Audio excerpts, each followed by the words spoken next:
Hi friends, అందరికీ నమస్కారం. Welcome to Surya's view YouTube channel. ఈరోజు మరొక ఇంట్రెస్టింగ్ మోరల్ స్టోరీతో మీ ముందుకి రావడం జరిగింది.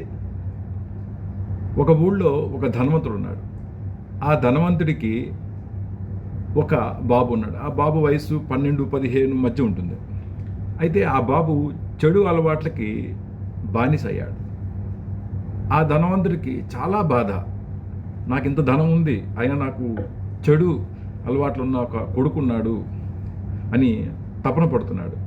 అయితే అతను ఒక వివేకం కలిగిన ఒక సలహాదారుని దగ్గరికి వెళ్ళి, నా కొడుకు ఇలా ఉన్నాడు, నా కొడుకుని కొంచెం మంచివాడిగా చెయ్యాలి అని ఒక ఉద్దేశంతో అతని బాధని తెలియజేశాడు.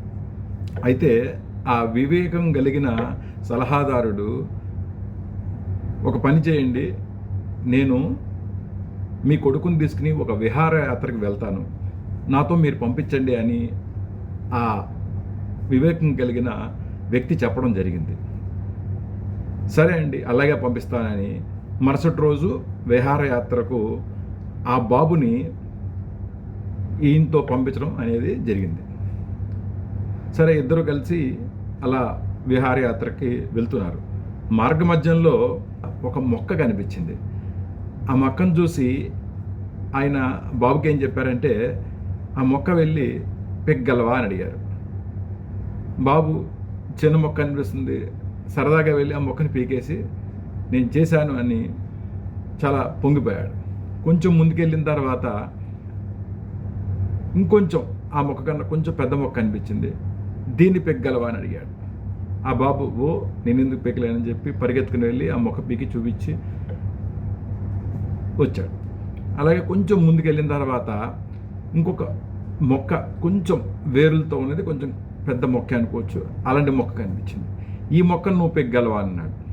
ఆ మొక్క పీకడానికి చాలా ట్రై చేశాడు, మొత్తానికి సాధించాడు బాబు, మొత్తానికి పీకి చూపించాడు. శబాష్ అని కొంచెం ముందుకెళ్ళిన తర్వాత ఆ వ్యక్తి ఏం చెప్పాడంటే, ఈ చెట్టు ఉంది, ఈ చెట్టుని పెగ్గలవా అని అడిగాడు. అయితే బాబు చెప్పిన సమాధానం ఏంటంటే, ఈ చెట్టుని నేను పీకలేను అన్నాడు.